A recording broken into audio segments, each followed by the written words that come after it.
I'm gonna make this a quick Alfredo update here. Um, anyway, we're going for a rock crusher ride, not really rock crusher, but off-road part ride pretty soon. Hopefully this fall with some friends. We're gonna be taking some mostly four wheelers, maybe a go kart. Alfredo's probably gonna be the only mower there, but that's fine. Um, I've been twice. I know the weak points of these wide bodies. I know what needs to be done, and we're just gonna try and send it. Or the off-road park, trying to get it ready for that. And I'll go through some of what I've done to it lately, what I'm doing to it, what the plan is. First and foremost, you can see there's a new engine on it. There's the old Briggs over there on the table. The Briggs is burning oil like crazy, spitting it everywhere. It gummed up the carb. I'm gonna go ahead and rebuild that motor. It needs to be fully rebuilt. I'm gonna rebuild it and try and do like a little performance parts on it. But for the meantime, I need a motor. So in my other Kohler that I originally had on this is the piston has too much piston slop and the oil pump's not working right or something. So I'm not trying to blow it up. It won't run right anyway. So I took the 16 horsepower off of that I had on that Troy belt that wasn't charging. Still not charging. There's no alternator on it at all. I'm not even gonna attempt to work with that. I'm just gonna, when I ride it for a little bit, start it a few times, put the battery in charge every night. That's just how I'm gonna do it. So we got this on here. Got it running yesterday. It runs great. Stole the carb off of my 12 horse. Stole the starter off of the 12 horse because they'll go back on when I take it back off. I don't know what the plan is for this motor. I'm not gonna take it light on this motor. I'm going to beat the snot out of it and see how long it lasts. We'll see if it lasts. But yeah, I know they're good engines, so we'll see how it does. Nothing wrong with it really, except for it won't charge. And then it's just most of the plastics and stuff is just beat up externally, but it runs great. I've had it apart once and it's nice inside. But yeah, we got it running. All the motor needs now, I just finished the exhaust on it, which is just still a pipe. I cut it off of one of the mufflers over there, those are perfect mufflers, but whatever. I needed the pipe off of one, so I took it off of a Kohler muffler, cut a pipe up there, twisted it to the side, and then put this little cherry bomb on it because I don't have the time to run the whole side pipe and everything and whole exhaust on it. I don't have the time or will for that. I've got my exhaust pipe over there on the table. That exhaust pipe specifically goes to the Briggs overhead valve engine, so I took it off.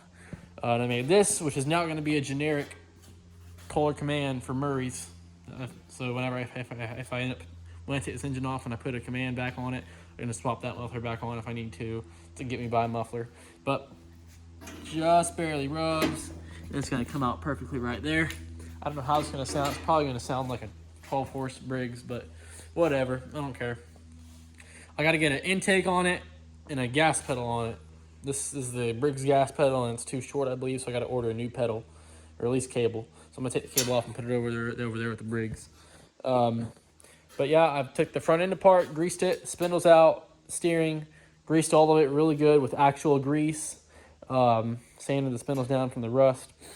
I drilled a hole through the axle to lock it in place so I can put a bolt through it and lock it so I can drift. Just worked on my hood pins a second ago and came up with this. Drilled them out to a 1/2-inch hole and put these little cotter pin things in. I just close the hood over it, pull the sides, drop down and pop them in, and then pop the pins in, and we're good. So it's really not that hard. It takes about maybe 10 seconds to open and close it. I'm getting ready to work on my dash mounts because these are cracking like they always do. Because I got washers on them right now. I have not driven it with the washer. I put those on yesterday.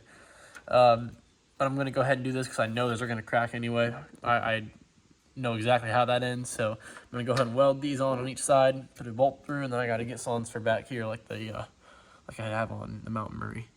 And then I clear coated it, as you can see. It's nice and shiny. Just did my seat springs a little bit ago. Took the old ones off and put these are the ones that go right here, the little third spring on the Murrays. I had 2 extras laying around, so I stuck a washer in them and bolted them back down. And now it is a bouncy seat, but it's comfy. It should take pretty much all of the hardest ride out of like a gravel road. So, I mean, hard bumps is still going to bottom out and hit, but it's fine. It's as long as it takes the harshness out of something like that, we're good. The new trans is in, old blues trans. It's got the locker's been redone, welded, so it's good.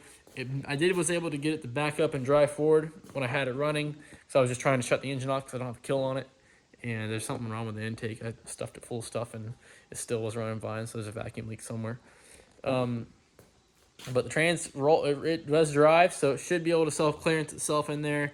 I'm gonna let it self-clearance, maybe drive it for 2 hours on that oil.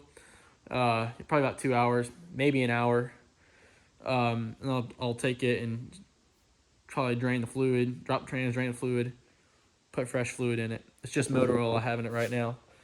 I'll put fresh fluid and grease in it. I got the vent tube hooked up, the grease fitting in it, a nice new pulley on there, 6-4. It's nice and tight. It's not rubbing the shifter. I got a pulley on there so it doesn't rub the shifter. I had that on for a while.